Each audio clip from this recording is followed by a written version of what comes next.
Some houses are worth money, others are worth memories. My grandmother's old house was both. It stood at the end of a quiet street, surrounded by tall trees and colorful flowers she planted with her own hands decades ago. Every summer, our family gathered there. The kitchen was always filled with the smell of fresh bread. The living room echoed with laughter. The walls held photographs from generations past. To my grandmother, it wasn't just a house. It was her heart. But to my parents and some relatives, it was a valuable piece of property.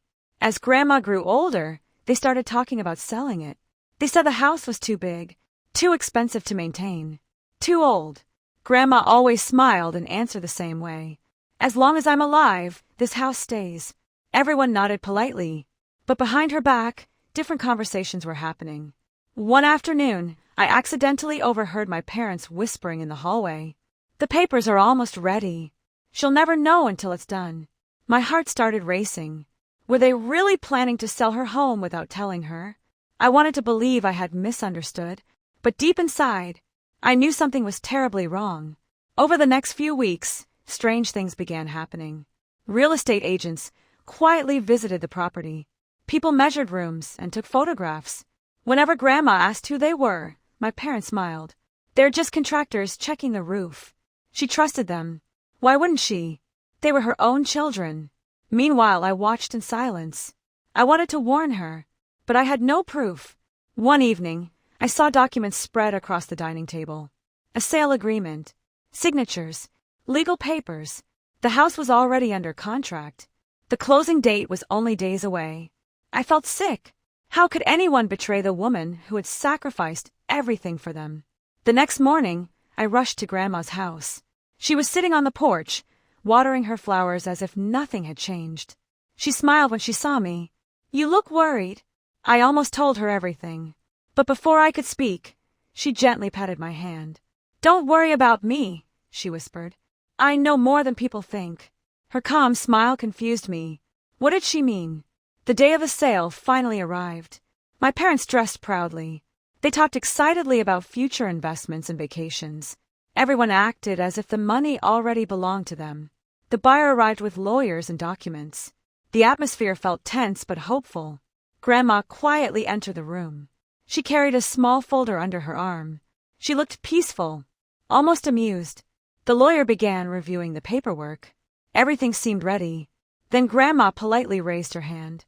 "Before we continue," she said, "there is something everyone should know." The room fell silent. She opened her folder and handed a document to the lawyer. He adjusted his glasses and began reading. His expression changed immediately. He looked at my parents, then back at Grandma. Then he quietly closed the file. "I'm sorry," he said. "This sale cannot proceed." My parents stared in disbelief. "What do you mean?" The lawyer took a deep breath. "The property no longer belongs to the seller listed in this agreement." The room exploded with confusion. Grandma simply smiled. She had been waiting for this moment. Months earlier, without telling anyone, Grandma had met with her own attorney. She had sensed the growing greed around her. She wasn't angry. She was prepared. Instead of leaving the house vulnerable, she legally transferred it into a protected family trust. The trust clearly stated that the house could never be sold while she was alive. And after her passing, it would become a community center and library for local children. No individual family member could claim ownership. No one could sell it. No one could profit from it. The lawyer looked at my parents. "Legally, the agreement you signed has no effect." The buyer quietly packed his papers and left. Silence filled the room. My parents stood frozen. Months of planning had disappeared in seconds. Grandma slowly looked around the room. Her voice remained calm. "I spent my whole life building this home. I wasn't going to let anyone destroy its purpose." No one had an answer. After everyone left, only Grandma and I remained in the old house. The afternoon sunlight shone through the windows. She sat in her favorite chair and smiled softly. "I knew they were planning something," she admitted. "How?" I asked. She laughed gently. "When people stop asking about your health and only ask about your property, the answer becomes obvious." I couldn't help but smile. She wasn't bitter. She wasn't seeking revenge. She simply wanted to protect what mattered. A few days later, news spread throughout the family. Some relatives criticized her decision. Others secretly admired her wisdom. But one thing became clear. The house would remain exactly where it belonged, filled with memories instead of arguments, protected by the woman who loved it most. Years later, Grandma peacefully passed away. As she had planned, her beloved house opened its doors once again. Not to buyers, not to investors, but to children. The old living room became a reading space. The dining room became an art classroom. The garden welcomed families every weekend.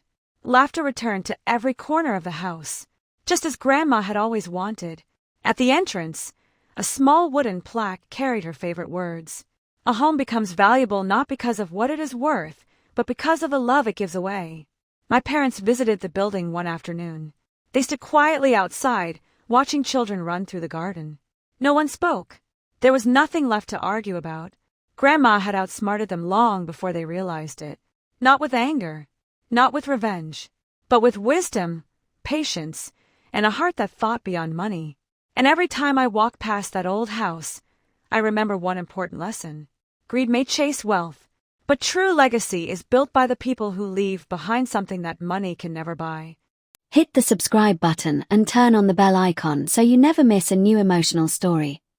Your support means more than words can say, and it helps us continue bringing these untold stories to life.